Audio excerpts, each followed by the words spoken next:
Hello everyone, this is Vablonsky. Right now I've got my eyes focused on a specific item, roujiamo, which is sometimes referred to as a Chinese hamburger. This one spot essentially specializes in them, preparing them with a variety of meats. I'm trying several, plus a noodle dish that is commonly eaten with these sandwiches. Come along on today's food adventure.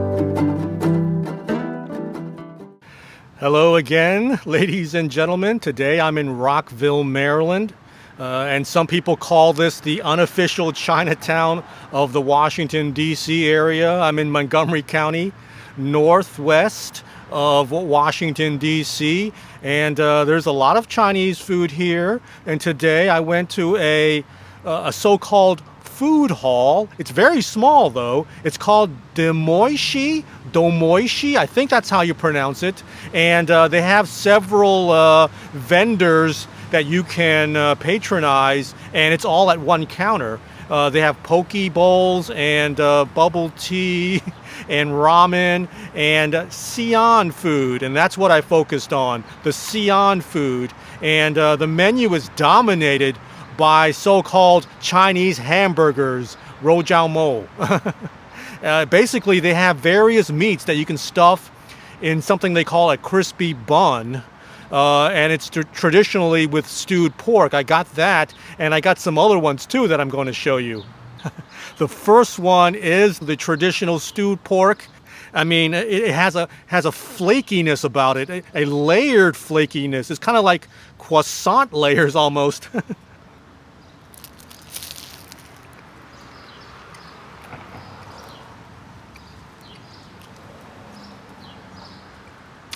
Oh my God, that is delicious. It is jam-packed with stewed pork. It's very finely prepared. It's diced up and minced, and it's stringy but very soft. And the bun itself, I mean, look at it. Can you tell? It's very crispy. It's very flaky.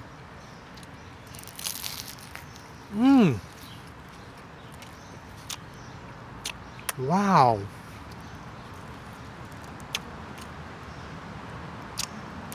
Now, some of these so-called Chinese hamburgers, these roujiamos, I've had them in the past at other places, and the bun is not crispy and flaky like this. It has more of a doughiness to it, more of a breadiness to it. This is almost croissant-like in its layered crispiness. I mean, it is really, it's nice and toasty too, and it's nice and warm as I'm holding it.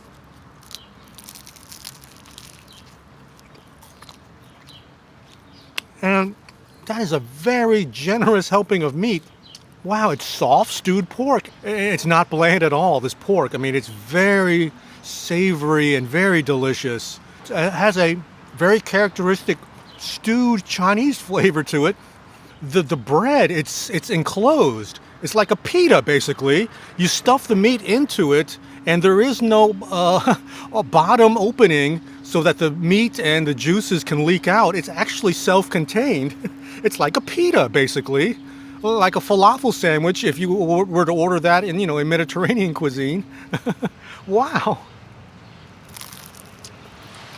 But I'm guessing that there are variations of the bread that can be used in these so-called Chinese hamburgers. Maybe one version is flaky like this, and there's another more bready version of it. The one that I'm thinking of, I've had before. it looks more like an English muffin, but it's firmer than an English muffin, of course. It has more structure to it and then more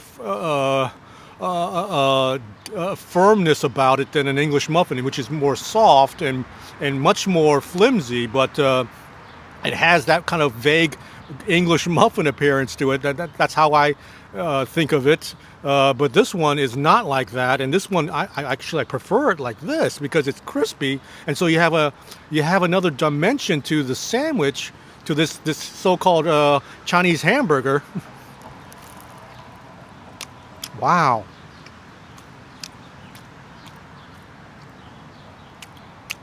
And there doesn't appear to be anything else in here other than the meat.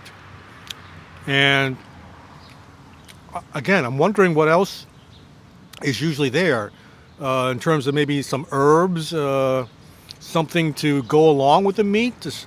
I don't know. Onions, spring onions, cilantro. I don't know. I think cilantro is a common. Well, I'm looking at. Let me look on the inside. Okay, I'm looking on the inside and I don't see anything other than the meat. So yeah, this is just full-on meat and bread, and there isn't cilantro or any other kind of herbs or accoutrements. The next crispy bun, this one has cumin lamb in it, and I'm looking at it. This does have extra things in it. Ooh, I can see clearly there's some onions in here, and let me try it. Wow. Okay, you have the same crispy bread, the same crispy shell. It is enclosed on the bottom like a pita bread sandwich. Wow. Oh, wow. Mmm.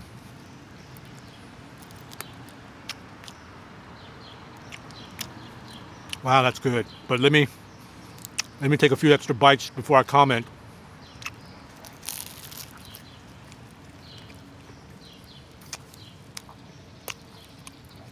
Wow.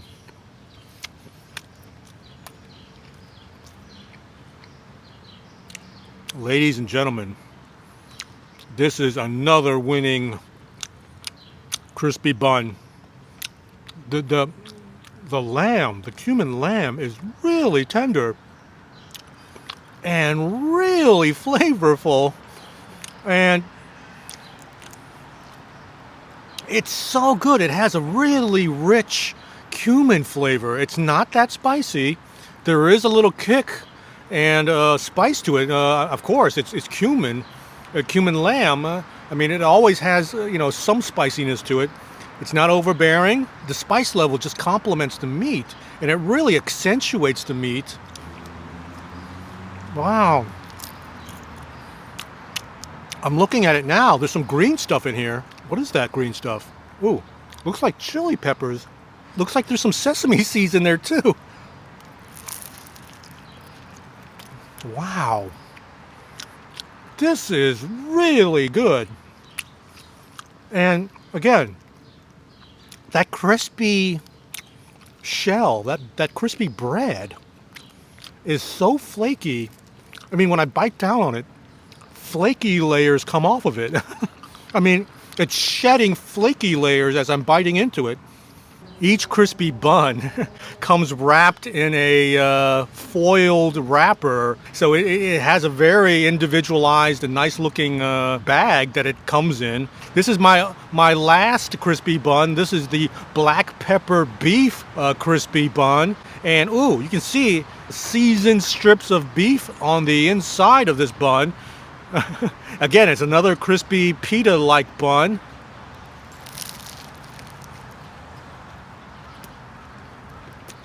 Mmm.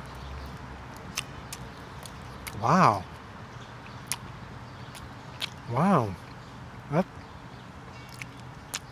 That is nice and peppery. Wow. Wow.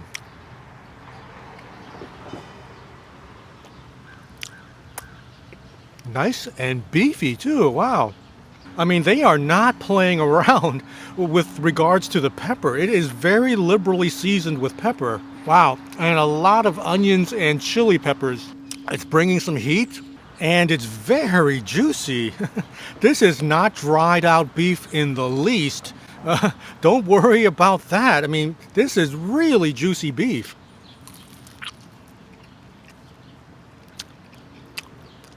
Again, if you just look at it, you might think it's not juicy, it's not tender, but they did a nice job with the beef.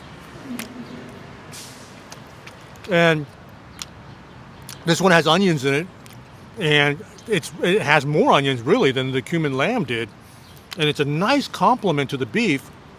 So it's really good because the onions, I think, provides a little bit of moisture too. Okay, my last item is the cold noodles. It's I think it's called lang pi noodles in Mandarin. Anyway, it doesn't come assembled. You have to pour, I think this is a vinegar, and the vinegar, and there's a chili sauce, a hot spicy sauce that goes with it. And you're supposed to mix it up and agitate it and distribute the liquids, and and it's cold. Let me try this.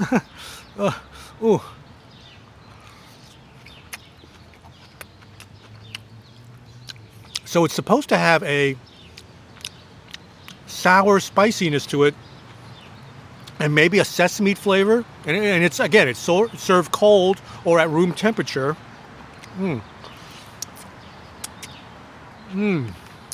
Wow. And this is not a dish that I've had often. I mean, growing up in a Cantonese / Toisanese household, I mean, this Xi'An stuff, the Xi'An food is basically a foreign cuisine to me. I mean, this is not a familiar food that I had growing up. I mean, it wasn't even available to me until I was, fully an adult. I was on the downhill side when I was first discovering Xi'An food.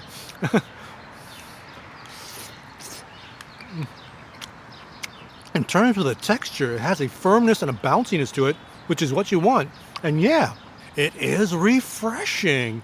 I'm not used to eating cold noodles. And I just think of noodles as being warm and hot. I mean, that's my association when it comes to noodles. So eating cold noodles is, borderline strange for me. I mean, I'm not used to that. The chili oil and the vinegar has blended nicely, so you have a nice balance of chiliness, a very mild spiciness with the sourness, and it's really good. And I'm looking down on it. There are little strips of cucumbers in here with some bean sprouts. What else? It looks like just cucumbers and bean sprouts. But it's really nice.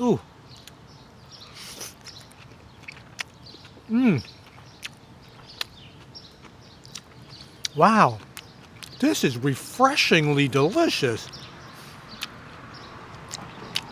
I'm going to wrap up this episode now. Thank you so much for watching today and continuing all the way to the end if you did. Please leave a comment about anything I ate today in the comments section, and please give this video a thumbs up if you enjoyed it. And please consider subscribing to my channel if you haven't done so already. If you want to see more episodes about the Chinese food scene here in Rockville, Maryland, the unofficial Chinatown of Washington, D.C., please click on the thumbnail link that you see on your screen. That will direct you to another episode about Chinese food in Rockville. Well, I'll be moving on now. Thank you so much for joining me today. I'll catch you on my next food adventure. Take care. Bye-bye.